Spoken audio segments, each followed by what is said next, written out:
Shalom saudaraku semua, salam damai dan penuh sukacita. Saudaraku yang dikasihi Tuhan Yesus Kristus, selamat berjumpa lagi dalam renungan pada hari ini. Saya berharap Anda semua ada dalam keadaan yang baik, penuh sukacita dan terus rindu untuk mencari perkenanan Tuhan. Hari ini saya Cornelius Nugroho dari channel Berkat Baru akan menyampaikan renungan dengan judul Allah memilih yang terbuang. Namun sebelum kita mendengarkan renungan firman Tuhan ini, mari kita berdoa. Bapa Surgawi, Bapa dalam nama Tuhan Yesus Kristus, kami bersyukur untuk berkat dan kemurahan-Mu. Hari ini kembali kami datang dalam hadirat-Mu karena kami membutuhkan firman-Mu.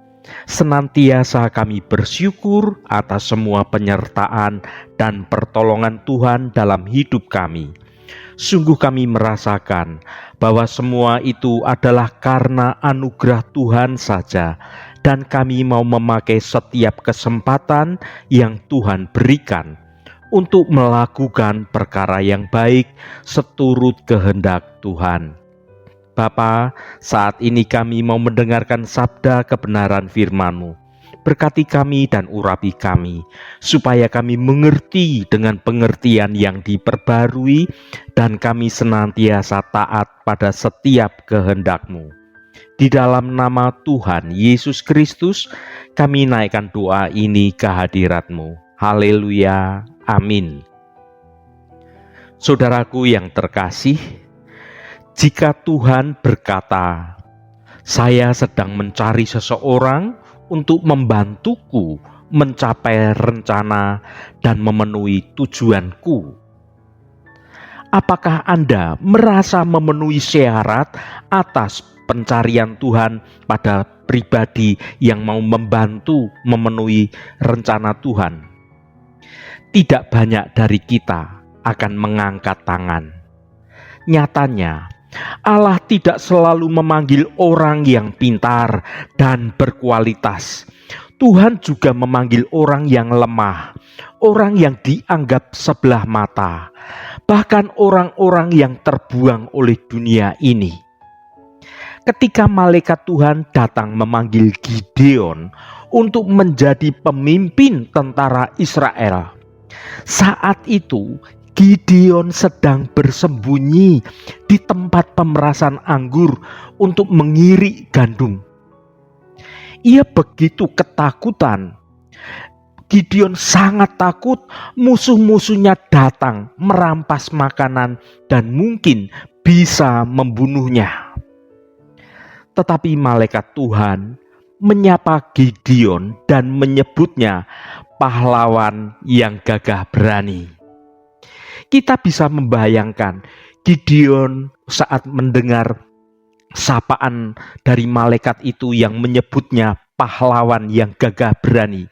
Gideon akan menengok ke kiri dan ke kanan serta bertanya, "Apakah engkau sedang berbicara dengan saya?"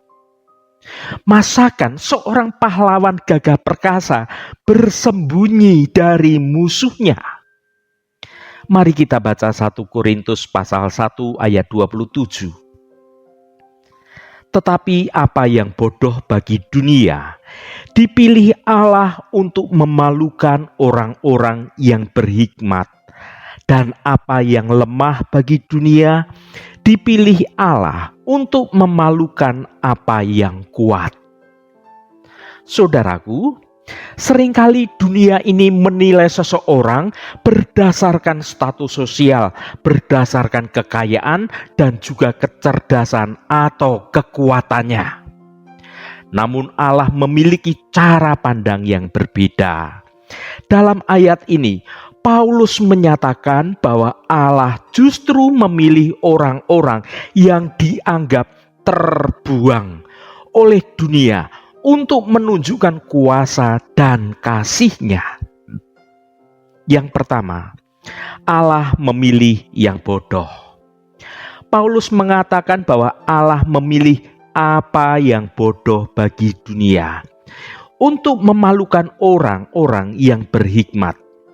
Hal ini bukan berarti bahwa Allah tidak menghargai kebijaksanaan. Namun Ia, Tuhan, ingin menunjukkan bahwa kebijaksanaan manusia itu tidak ada artinya dibandingkan dengan kebijaksanaannya Tuhan. Orang-orang yang bodoh bagi dunia adalah mereka yang rendah hati, mereka yang mau belajar, dan mereka yang mau bergantung kepada Allah. Yang kedua, Allah memilih yang lemah. Paulus juga mengatakan bahwa Allah memilih apa yang lemah bagi dunia untuk memalukan apa yang kuat. Hal ini menunjukkan bahwa kekuatan manusia itu tidak ada artinya dibandingkan dengan kuasa Allah. Orang-orang yang lemah bagi dunia adalah mereka yang tidak memiliki kekuatan fisik, tidak memiliki kekuatan kekuasaan, atau tidak memiliki kekuatan pengaruh. Namun Allah memakai mereka untuk menunjukkan kuasa Tuhan yang luar biasa. Yang ketiga, Allah memilih yang terbuang. Allah memilih orang-orang yang tidak terpandang, orang-orang yang hina, dan orang-orang yang tidak berarti bagi dunia. Ini menunjukkan bahwa Allah itu tidak pilih kasih. Ia mengasihi semua orang tanpa terkecuali. Orang-orang yang terbuang oleh dunia adalah mereka yang miskin, mereka yang tertindas, mereka yang seringkali ditolak. Namun Allah menerima mereka dengan tangan terbuka dan menawarkan mereka keselamatan dan kehidupan yang baru. Mengertilah saudaraku, Allah memilih orang-orang yang terbuang oleh dunia untuk menunjukkan kuasa, menunjukkan kasih, dan menunjukkan anugerahnya. Ia ingin menunjukkan bahwa keselamatan itu bukan hanya untuk orang-orang yang pantas saja, tetapi juga untuk semua orang yang mau menerima Tuhan apa adanya. Kita semua adalah orang-orang yang terbuang di mata dunia. Namun Allah telah memilih kita untuk menjadikan kita sebagai anak-anak-Nya. Inilah kasih Allah yang terbesar. Inilah keadilan Allah yang luar biasa.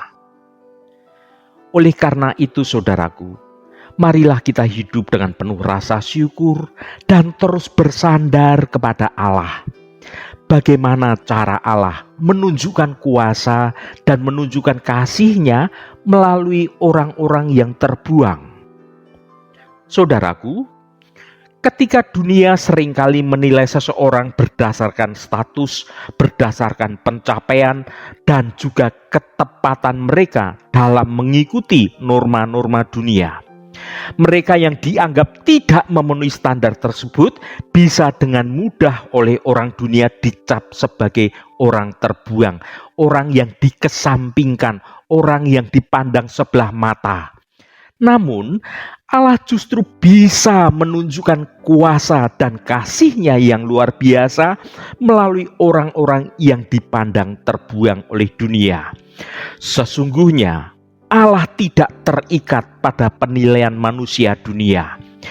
Tuhan justru sering memilih orang-orang yang dipandang lemah, tidak berdaya, bahkan yang terbuang untuk menjadi alat kemuliaan-Nya. Lihatlah bagaimana Allah memanggil Daud, seorang gembala muda yang dipandang sebelah mata di keluarganya. Tuhan juga memakai Gideon, seorang petani sederhana yang meragukan dirinya sendiri untuk dapat memimpin Israel meraih kemenangan. Tuhan bahkan memilih para murid-murid Yesus bukan dari kalangan yang terpandang, melainkan dari nelayan, dari pemungut cukai yang dipandang hina oleh masyarakat saat itu. Saudaraku yang berbahagia, Melalui orang-orang yang terbuang inilah Allah menunjukkan kasih-Nya yang besar. Mereka menjadi saluran pengampunan, menjadi saluran belas kasih, dan menjadi saluran harapan bagi sesama yang sedang terluka dan juga yang sedang terpinggirkan. Pikirkan tentang kisah Maria Magdalena, seorang perempuan yang dibebaskan dari 7 roh jahat oleh Yesus. Maria Magdalena kemudian menjadi pengikut Kristus yang setia dan bahkan menjadi orang pertama yang menyaksikan kubur kosong setelah kebangkitan Tuhan. Atau ada kisah Sakeus, seorang pemungut cukai yang dibenci dan dikucilkan masyarakat pada saat itu. Yesus justru datang ke rumahnya dan menyatakan kasih serta pengampunannya kepadanya, sehingga Sakeus mengalami pertobatan dan pemulihan dalam hidupnya. Ya saudaraku, Allah tidak pernah membuang siapapun. Bagi Tuhan, setiap orang punya nilai dan setiap orang diciptakan secara spesifik untuk tujuan hidup yang luar biasa. Melalui karya keselamatan Yesus Kristus, setiap orang, termasuk yang terbuang sekalipun oleh dunia, beroleh kesempatan untuk hidup baru dan mengalami pemulihan.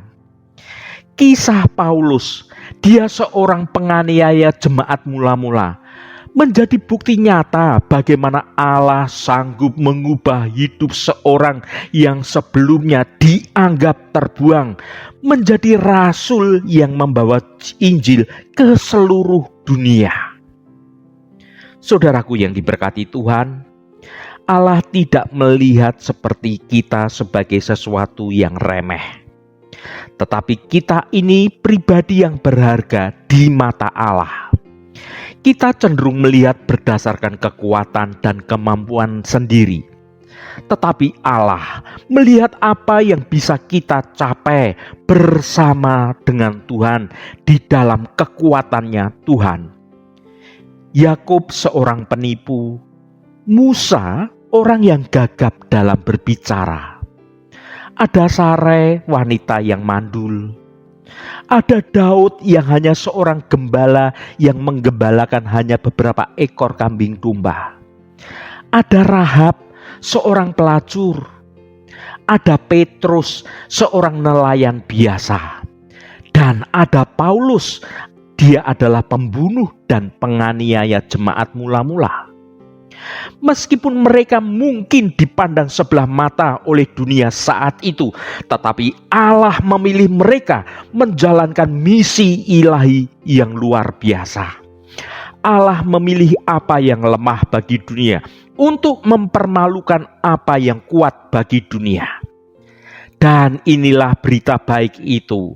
Apapun kondisi kita sekarang ini, bersama Allah, maka kita akan dimampukan untuk berkarya pada perkara-perkara yang besar. Mari kita baca Filipi pasal 4 ayat 13. Segala perkara dapat kutanggung di dalam Dia yang memberi kekuatan kepadaku. Saudaraku, ayat ini bagaikan sebuah lagu kemenangan bagi orang-orang percaya.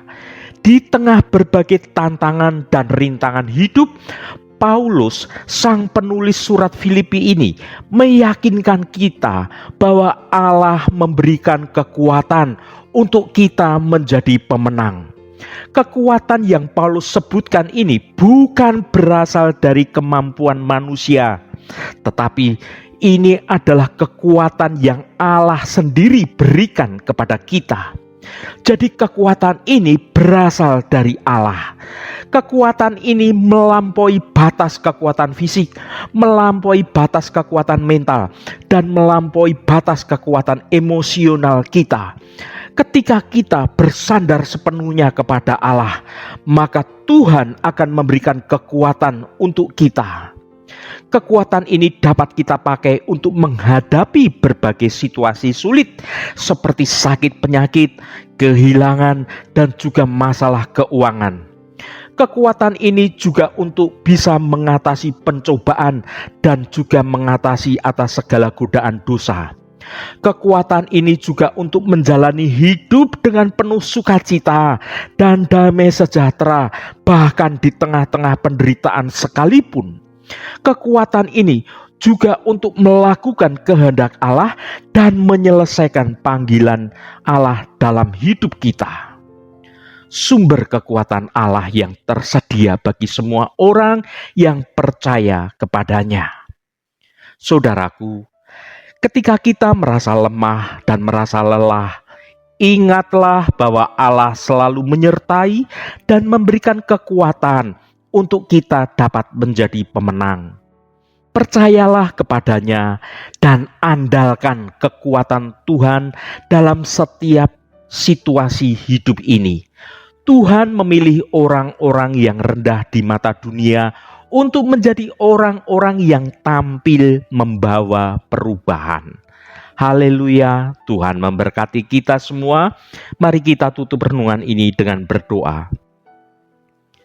Allah Bapa yang kami sembah dalam nama Tuhan Yesus Kristus, terima kasih atas kebenaran firman-Mu yang sudah kami dengar pada hari ini. Bapa yang kekal dan penuh kasih sayang, kami datang padamu hari ini dengan penuh rasa syukur dan kagum atas kasih-Mu yang tidak terhingga.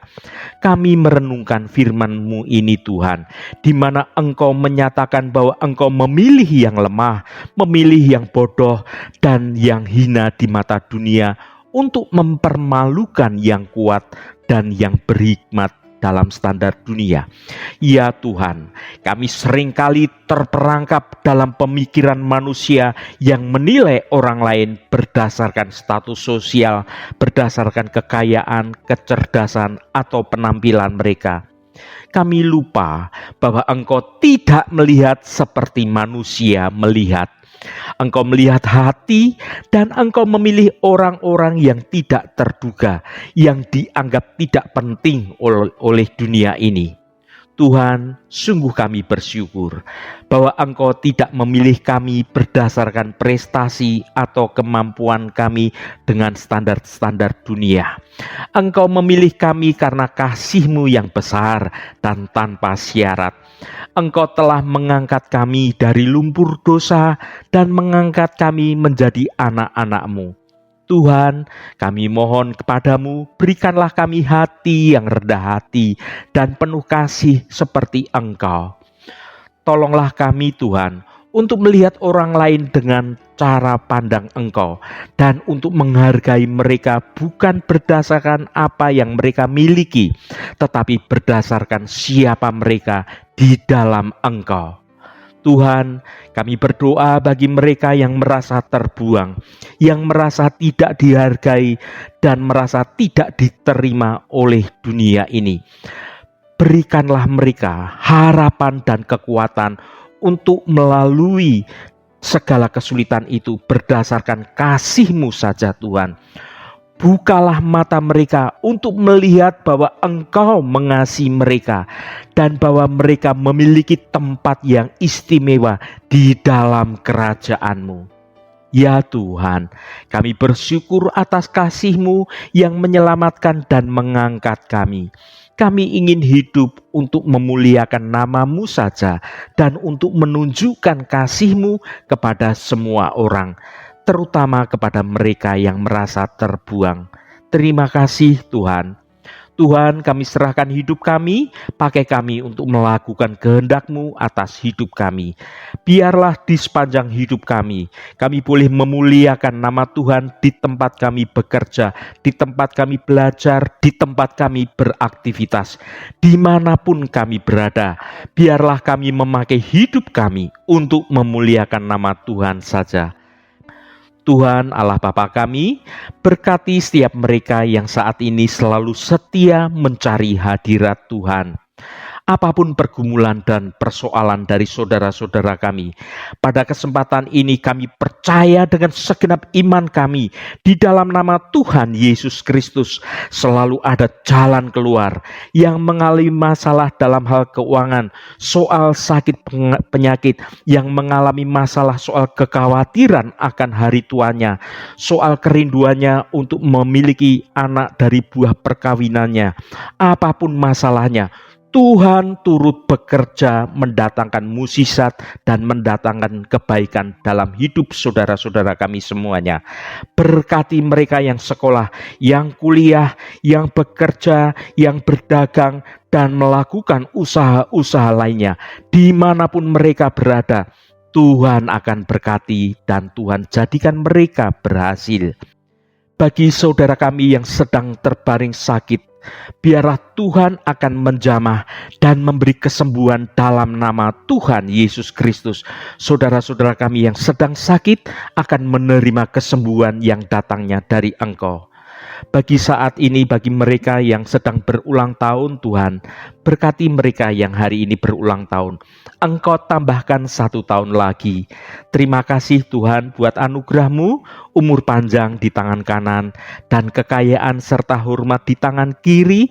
Berkat Tuhan mengalir bagi setiap mereka yang hari ini berulang tahun. Juga bagi setiap kami semuanya Tuhan, kami percaya berkat-Mu tersedia bagi kami semua yang sudah setia mendengarkan renungan hari ini. Terima kasih Tuhan. Segala hormat, pujian, dan ucapan syukur hanya bagi nama-Mu yang kudus. Saudaraku, mari kita berdoa Bapa kami. Bapa kami yang ada di surga, dikuduskanlah nama-Mu, datanglah kerajaan-Mu, jadilah kehendak-Mu di bumi seperti di surga. Berikanlah kami pada hari ini makanan kami yang secukupnya, dan ampunilah kami akan kesalahan kami, seperti kami juga mengampuni orang yang bersalah kepada kami. Dan janganlah membawa kami ke dalam pencobaan, tetapi lepaskanlah kami daripada yang jahat. Karena Engkaulah yang mempunyai kerajaan dan kuasa dan kemuliaan sampai selama-lamanya. Saudaraku, bukalah hatimu dan tengadahkan tanganmu. Terimalah berkat Tuhan. Tuhan memberkati engkau dan melindungi engkau. Tuhan menyinari engkau dengan wajah-Nya dan memberikan kasih karunia. Tuhan menghadapkan wajah-Nya kepadamu dan memberikan damai sejahtera. Berkat anugerah dari Bapa Surgawi, cinta kasih karunia dari Tuhan Yesus Kristus, dalam persekutuan dan penghiburan Roh Kudus, menyertai kita semua sekarang ini dan sampai selama-lamanya. Dalam berkat Tuhan Yesus Kristus, haleluya, amin. Puji Tuhan, saudaraku semua, saya percaya firman Tuhan hari ini sudah menjadi berkat yang akan menuntun hidup kita semua. Roh Kudus senantiasa menolongmu dan menuntunmu hidup dalam jalan kebenaran Tuhan. Haleluya. Saudaraku, saya sangat senang sekali jika Anda berkenan memberikan komentar pada konten video ini dan bagikan renungan ini pada teman dan sahabat Anda, agar mereka diberkati juga melalui renungan ini. Sampai bertemu kembali saudaraku, Shalom, Tuhan memberkati.